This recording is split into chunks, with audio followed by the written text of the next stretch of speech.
We know you and Fitzy are pretty close. I know you guys were just texting this week. What was your reaction to this news?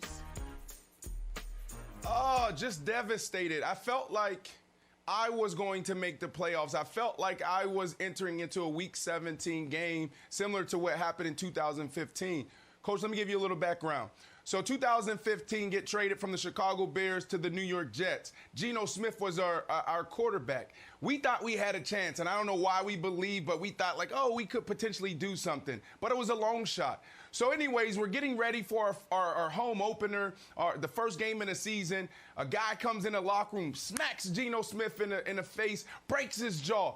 Everybody in the organization is like, oh my goodness, we thought we had a little bit of chance. Now we don't have a chance at all because we have Ryan Fitzpatrick who can't complete a 5-yard hitch route. He can't complete the quick game throws. So we thought our season was completely over. Insert Ryan Fitzpatrick. We're playing lights out. We are winning ball games. He leads us to 10 wins. We're going into a Week 17 game, and we have to go to Buffalo. Sound familiar? And if we win, we're in. We are sitting there. We are so excited about this opportunity. Ryan Fitzpatrick, never been to the playoffs. Me, never been to the playoffs. We're like, this is our moment. We're going to get it done. And we stunk it up. We had players that when we talked about pressure earlier, they just couldn't handle it. Their eyes were big. They were cold because it was in Buffalo. It was only 26 degrees.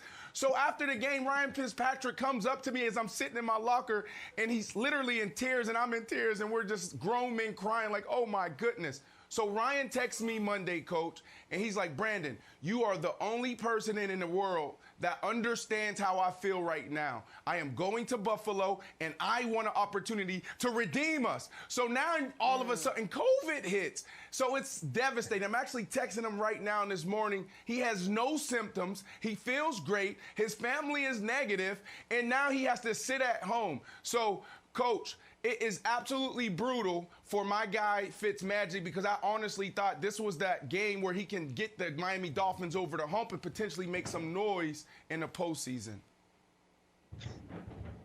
You know, Brandon, when I heard your story, I had to stop with the starting quarterback getting punched in the face before the first game of the season. Like, to me, that would have been the problem, Coach. I would have been worried about. That would have been the issue that would have worried me as opposed to who the backup quarterback is. And look, it's unfortunate for Ryan Fitzpatrick, and he's going to be missed in a couple ways. A, you don't have that safety valve where if things aren't going the way that you want it to go, where you can insert him and provide that spark that he's been able to provide. But it's also the presence that he has on the sideline. And that, to me, can't be overstated, because part of dealing with pressure of moments is having some comfortable space and some certainty. And it seems like Ryan Fitzpatrick has been that for Tua and has been able to mentor him through the different things that happen. So that's going to be missed as well. It's a difficult spot for Miami, because when you haven't let your starting quarterback play through adversity and you take him out without seeing whether he can rally the team back, seeing whether he can step up, now you don't know. And Nick gets frustrated with me because I won't classify quarterbacks after 2 games. But these are the type of things that we have to see quarterbacks go through, is how are they when these big moments happen? How are they when adversity strikes? And I remember in our first Super Bowl run when Tom Brady was playing against San Diego and we weren't very good. We had a losing record at the time. But he was able to bring us back and tie the game and then help navigate a drive for us to win the game in overtime. And that gave the whole group confidence in what his ability was. And we haven't seen that from Tua. So I want to talk about classifying quarterbacks early after their first season. Because, Coach, you're right. You are hesitant to say this guy is the next franchise quarterback. But to your credit, you're also more hesitant than most to say this guy can't do it. Like, write him off. And I feel like people have been anxious to write Tua off because he's been pulled, even though he wasn't even supposed to play this year. Like, we thought this was going to be a redshirt year for him.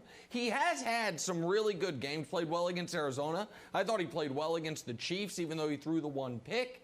And so let's say Tua, coach, goes out there and plays poorly, struggles, they lose, and they miss the playoffs. Miami has that Houston top 5 pick. There is speculation that they should be back in the market for a quarterback. Would you think that would be wise for them to say we've seen enough from Tua to know he's not going to be that force multiplier, or is it way too early to make any defining judgment on it?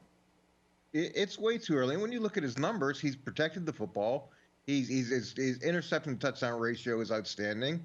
His completion percentage is really good. His quarterback rating is good. And part of this is on the coaching staff. If you don't allow a guy to play through those experiences, and if you can't figure out what his spark is, and the only spark you decide is to bring somebody else in, part of that is on you as well. And this is one of those situations where they're going to be forced to see what he can do. But guys develop, guys mature, guys get better. And if you believe that he's made the progress that you anticipated him making in his first year, then of course you're going to stand behind him and not use that pick on another quarterback. Hey, real quick before we go to break, Jenna, take of the year coming up. Might snow in Buffalo. We know Tua's from Hawaii, went to school in Alabama. Never played in the snow. I've seen snow. That was in Alabama freshman year. It's snowing there. Says snow's there for years. Lucky. But here's the take of the year. It's not because he's from Hawaii he's going to be playing in the cold weather. That's not it. That, maybe his hands are cold, maybe he'll be bothered by it. No. Snow, actually really fun. It's the fun factor that's going to throw him off. Like, oh my goodness, can we throw snowballs? Like, Tua, you got to focus on the game, buddy. What about snowmen? It's like, no, there's actually 2 types of snow. There's got to be a little more moisture Snow than snowmen. angels? Too much fun.